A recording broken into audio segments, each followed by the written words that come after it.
Rasulillah wa ala alihi wa sahbihi wa ala Rabbi sholli dan sholli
bagaimana mengenal Allah dari sisi uluhiyah, dan kita masuk di bab bagaimana mengenal Allah dari sisi asma wa sifat. Dan intinya dari asma wa sifat adalah kita tidak mensifati dan menyebut nama Allah kecuali dengan apa yang Allah kehendaki. Ketika Allah menyebut innani ana Allah la ilaha illa anna, sesungguhnya aku itu Allah dan tidak ada ilah selain aku, ya kita nyebutnya dengan Allah. Kemudian ketika kita mau menyebut dengan nama yang lain, maka Allah menyebut dirinya dengan walillahil asmaul husna fad'uhu biha. Allah itu punya nama lain namanya asmaul husna. Kalau mau nyebut dengan nama yang lain, ya jalannya asmaul husna itu. Tidak boleh disebut dengan nama-nama selain asmaul husna dan selain apa yang Allah ingin disebut, yaitu sebagai Allah. Tak boleh disebut dengan Sang Hyang Widi lan sak piturute, maka semua itu adalah kondisi yang menyimpang. Makanya ada orang yang pengen menyebut Allah dengan nama Muhammad, itu juga kurang tepat, bahkan salah. Bagaimana Allah juga katakan wadaril ladzina yulhiduna fi asma'i, dan jauhilah orang-orang yang menyimpang dalam memanggil menyebut aku. Kemudian pada tahapan berikutnya kita sudah belajar apakah Allah berkeluarga. Tentu jawabannya tidak. Tapi pentingnya untuk diulas, karena nanti ada sebagian orang yang ngaku-ngaku sebagai keturunan Allah, ngaku-ngaku sebagai kekasih Allah, ngaku-ngaku sebagai orang-orang yang masuk dalam keluarga Allah, sampai kendaraannya ditulisi bis keluarga Allah. Nah, itu jelas itu pengakuan yang tidak berdasar. Kemudian pada tahapan berikutnya kita sudah mempelajari tentang di mana Allah. Jadi dengan sholat itu di mana Allah. Nah, nanti ada orang yang salah paham kalau dia menganggap Allah itu ada di mana-mana. Ada orang yang menganggap Allah itu ada di dalam dirinya. Ada orang yang menganggap Allah itu ada di dalam gurunya. Nah, maka kita sudah bahas pada pertemuan yang lalu kalau Allah itu ada di atas dengan berbagai macam dalilnya. Kemudian kita juga sudah bahas di atas sebelah mana, maka di langit. Nah, langitnya sebelah mana? Nah, ini yang kita kemudian hari ini kita bahas. Bapak Ibu yang dirahmati oleh Allah Subhanahu wa taala. Dan dalam bermajelis ilmu sebenarnya banyak metode. Nah, metode yang saya sampaikan, ya saya sampaikan judul, kemudian dalil, judul, kemudian dalil. Tentu itu metode yang paling simpel. Tapi tidak memungkinkan kalau tidak tidak ditutup kemungkinan kalau memang panjenengan nggak tahu, bertanyalah. Jangan kemudian dibatin, kemudian nggak ditanyakan, akhirnya terjadi pergolakan di dalam batin. Nah, itu tentu hal yang kurang tepat, kurang produktif. Bapak Ibu yang dirahmati oleh Allah Subhanahu wa taala, Allah di langit sudah. Sekarang Allah di sebelah mana dari langit? Telah ada dalam Al-Quran, hadis, dan kesepakatan ulama bahwasanya Allah itu di atas langit, sudah kita bahas.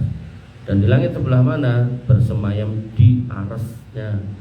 Dan Allah maha tinggi sekali. Dialah yang menciptakan langit dan bumi, dan di antara keduanya dalam waktu 6 masa. Walaupun nanti di dalam Quran disebut sitati ayyam, 6 hari. Hari di sini bukan berarti hari 24 jam kita. Kenapa? Karena hari di dunia sama di akhirat itu berbeda. Hari di dunia 1 hari di sana 1000 hari di sini. Makanya di Quran disebutkan yang sudah menciptakan langit dan bumi selama 6 masa, 6 hari, tapi harinya hari dari sisi Allah bukan dari sisi kita. Makanya nanti dalam teori relativitas itu ada namanya perbedaan sudut waktu ketika kita berada pada tempat yang jauh. Jadi kalau misal bumi, kalau jenengan melewati bumi dari permukaannya, Solo Jakarta zaman dulu 12 jam, sekarang kan ada tol 7 jam atau 6 jam gitu kan. Tapi begitu jenengan lewat langitnya Solo Jakarta itu misal 1 jam atau 1 jam setengah atau mungkin kurang gitu. Maka Bapak Ibu yang dirahmati oleh Allah Subhanahu wa taala, itu salah satu bentuk pengetahuan manusia yang mana Allah sudah mendahulunya. Dan tentu Allah lebih dari kita, di atas kita jauh sekali. Oleh karena itu maka Bapak Ibu yang dirahmati oleh Allah Subhanahu wa taala, sebagaimana kaidah dalam memahami asma wa sifat, ketika kita ingin menjelaskan tentang Allah maka butuh dalil.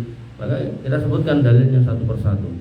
Dan disebutkan yang pertama pada Quran surat Toha ayat 5. Allah Subhanahu wa taala berfirman, Ar-Rahmanu 'alal arsy istawa. Allah itu bersemayam di atas arsy-Nya. Ini Allah yang menyebut, bukan saya, bukan siapapun, tapi ini Allah yang menyebut. Ketika Allah yang menyebut, ya masuk kita mau menafsirkan yang lain. Makanya kalau orang menafsirkan Allah itu di mana-mana, nah ini kan aneh. Allah sendiri yang menyebut. Dan enggak cuma itu. Quran surat Al-A'raf ayat 54, Yunus ayat 3, Ar-Ra'd ayat 2, Al-Furqan ayat 59, As-Sajdah ayat 4, Al-Hadid ayat 4, semuanya menyebutkan kalimat yang serupa. Nah, kita mulai nih As-Sajdah ayat 4. Allahul ladzi khalaqas samawati wal arda wa ma bainahuma fi sittati ayyam tsumma stawa 'alal arsy. Kemudian Allah bersemayam di atas arsy-Nya. Setelah apa? Alladzi khalaqas samawati wal arda wa ma bainahuma, setelah menciptakan langit dan bumi dan apa yang ada di antara langit dan bumi, fi sittati ayyam, dalam 6 hari, 6 masa. Sumastawa 'alal ars, kemudian bersemayam di atas ars. Ma lakum min dunihi min waliyyin wala syafi. Kamu enggak punya penolong dan perantara di antara selain Allah Subhanahu wa taala. Afala tatadzakkarun. Afala tatadzakkarun. Apakah kamu tidak mau mengingat atau memikirkan semua ini? Bapak Ibu yang dirahmati oleh Allah Subhanahu wa taala, Yunus ayat 3, Rabbukumullah alladzi khalaqas samawati wal arda fi sittati ayyam. Rabbu adalah Allah yang telah menciptakan langit dan bumi dalam 6 masa. Summastawa 'alal ars, kemudian Dia Allah bersemayam di atas arsy-Nya. Yudabbirul amr, mengurusi semua urusan. Jadi dengan Allah ada di atas yang paling tinggi, maka di situ Allah mengawasi kita, mengatur kita, dan melihat kita semua. Makanya nanti dalam suatu majelis Nabi Muhammad SAW itu pernah didatangi Jibril dalam bentuk manusia, dan Jibril itu bertanya kepada Nabi Muhammad, ya Muhammad, wamal iman? Dijawab, iman itu ini. Kemudian tanya lagi, wamal Islam? Dijawab, Islam itu ini. Terakhir dia bertanya, wamal ihsan? Ihsan itu apa? Nabi menjawab, anta budallah ka'annaka tarahu fa illam takun tarahu fa innahu yaraka. Kamu beribadah kepada Allah seolah-olah kamu melihat Allah. Tapi nek memang enggak kelihatan, alias enggak bisa melihat, indera kamu yo enggak tekan gitu. Maka yakinlah kalau Allah itu ngawasi kamu. Nah, maka di sini ada sebagian orang yang hulu, yang berusaha mencari tahu dengan gambar, dengan memahami bahwasanya Allah itu ada di sini enggak ya. Jadi kita cukupkan pada apa yang kemudian Allah sebut. Kemudian Al-Hadid ayat 4, Allah menyebut walladzi khalaqas samawati wal arda fi sittati ayyam, kalimat yang serupa. Dialah yang telah menciptakan langit dan bumi dalam 6 masa, summastawa 'alal ars. Kemudian bersemayam di atas arsy-Nya, ya'lamu ma yaliju fil ardi wa ma yakhruju minha. Allah mengetahui apa yang masuk ke dalam bumi dan apa yang keluar daripadanya. Yang dikubur Allah tahu, yang lahir Allah tahu. Wa may yanzilu minas sama, dan apa yang turun dari langit, wa may ya'ruju fiha, dan apa yang naik ke langit. Ruh orang mukmin naik ke langit, amal-amal orang beriman naik ke langit, Allah tahu. Malaikat naik dan turun, Allah juga tahu gitu. Wa huwa ma'akum aina ma kuntum, dan Dia bersama kamu dimanapun kamu berada. Nah, sebagian orang-orang sufi mengambil potongan ayat yang terakhir, membuang yang depan.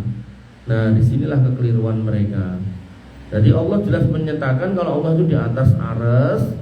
Nah, tapi di kalimat terakhirnya Allah membersamai kamu dimanapun kamu berada. Ini bukan secara physically dzatiyah, bukan, tapi secara kekuasaan, secara kehendak. Artinya walaupun Allah ada di arsy-Nya, maka Allah tetap membersamai kita secara kuasanya. Kami jenengan diminta untuk berdoa, diminta untuk rukuk sujud, diminta untuk taat, diminta untuk bertakwa. Itu semua karena Allah membersamai kita dimanapun kita berada. Tapi bukan berarti menurunkan Allah dari makomnya. Makanya kegagalan orang-orang Nasrani itu di situ. Dia menurunkan Allah dari arsy-Nya ke bumi.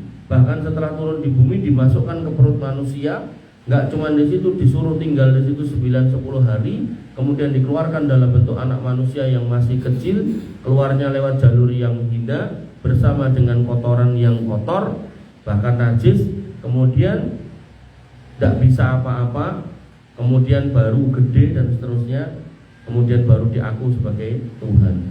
Makanya ikhwan fillah azani Allah wa iyyakum, tauhid asma wa sifat ini kalau jenengan pahami dengan baik dan benar, insya Allah orang mengklaim apapun itu tidak akan ngefek gitu. Makanya ada orang yang menuhankan sapi. Faktanya kita orang Islam, miliaran orang Islam setiap tahun menyembelih sapi. Ya nggak ada itu orang Islam yang mati dalam artian karena beleh sapi. Tapi nek mati diselentak sapi mungkin gitu kan. Tapi maksud saya beleh sapi terus karena beleh itu terus mati gitu kan nggak ada gitu. Walaupun kemarin ada berita Ustadz Fulan pas beleh meninggal. Itu kan kita memahami meninggalnya bukan karena beleh sapinya, karena memang Allah sedang menginginkan dia meninggal di saat yang terbaik, yaitu beleh sapi gitu loh, bukan karena efek dari beleh sapi gitu. Paham betul? Itulah. Sehingga itu menunjukkan bahwasanya binatang itu tercipta buat kita, bukan kita harus menyembah dia gitu kan. Makanya aneh kalau kemudian ada orang yang nyembah hewan gitu. Apakah itu kebu, apakah itu macan, apakah itu singo, apakah itu sapi, kotorannya buat rebutan, maka itu hal-hal yang aneh gitu. Makanya di sini kembali ke sini, ya, kegagalan orang-orang tertentu, aliran tertentu, bahkan agama tertentu adalah memahami bahwasanya Allah itu makomnya nggak di bumi. Allah tidak kemudian membersamai kita secara fisik dzatiyah, tapi membersamai kita secara kuasa. Bapak Ibu yang dirahmati oleh Allah Subhanahu wa taala, makanya ayat wa huwa ma'akum aina ma kuntum ini tidak diberdirikan sendiri, digabungkan. Harusnya kalau seseorang itu menjelaskan ayat ini lah dibaca depannya gitu. Jangan cuma diambil belakangnya, depannya enggak gitu. Nah, sebagaimana halnya ketika kita mengenal pasangan kita, ya jangan cuma dilihat mukanya gitu. Dilihat bibit bebet bobotnya, anaknya siapa, sekolah di mana kan gitu. Biar kemudian pernikahan itu nggak cuma soal saya dengan istri saya, tapi di situ juga ada pernikahan dua keluarga gitu.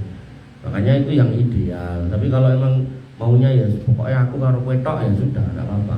Tapi dalam hal urusan Allah, begitu ayatnya dirangkai jelas tentang posisi Allah di mana, terakhirnya Allah menyebut wa huwa ma'akum aina ma kuntum, ya jangan dipetil belakang tok, baca dari depan.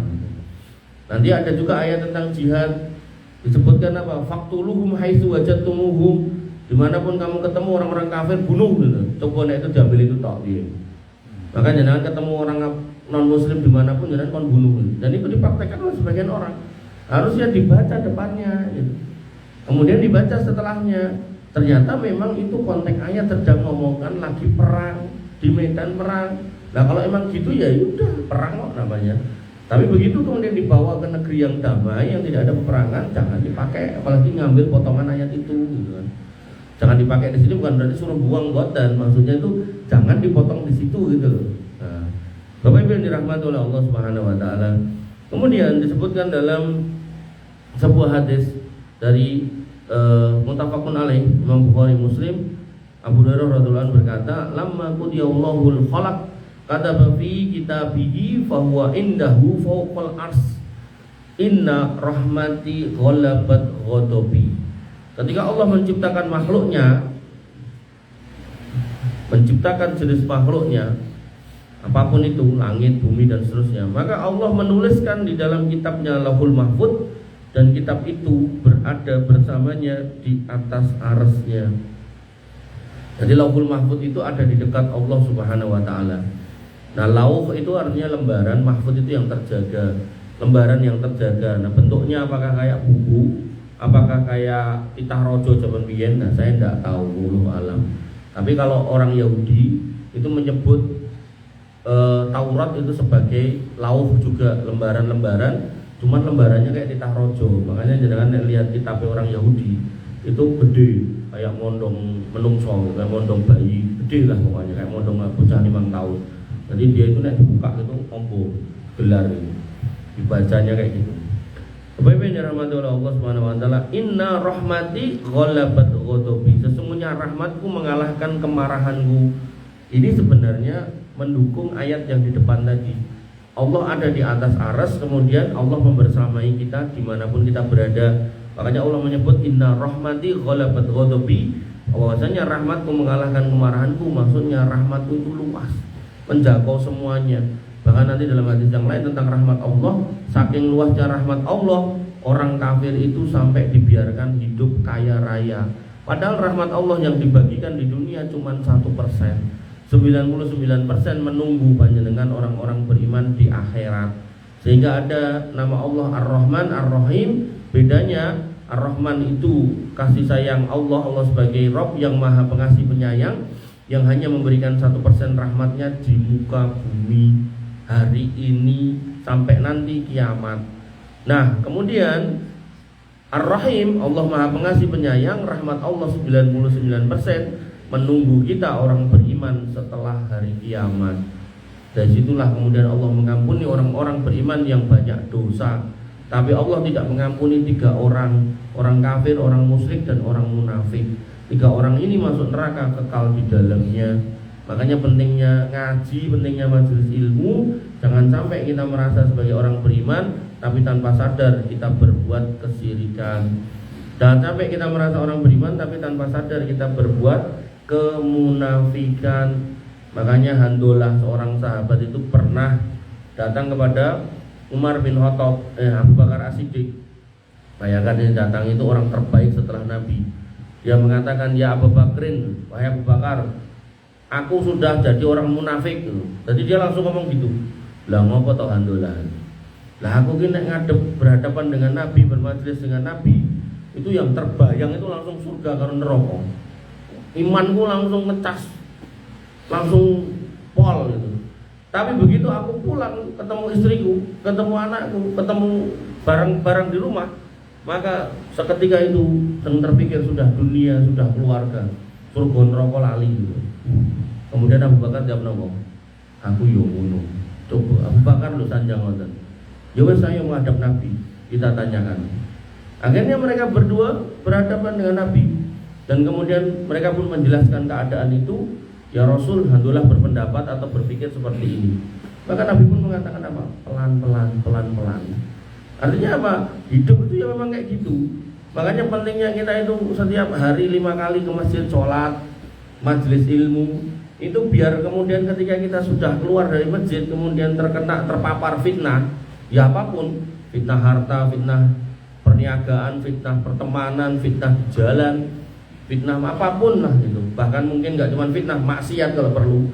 Kita kembali lagi, diluruskan lagi, diperbaiki lagi gitu. Karena sahabat Nabi pun sampai seperti itu. Cuman levelnya nggak kayak kita. Mereka ya nggak terus kemudian mau limo gitu, enggak gitu. Mereka cuma merasa tiba-tiba lupa sama surga sama neraka gitu. Tiba-tiba kelingannya mau bojo sing ayu, anak sing nyenengke kan gitu. Mungkin kebun kurma dan seterusnya itu.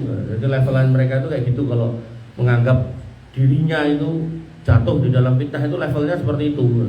Tapi nek orang sekarang kadang ora salat wis biasa gitu kan.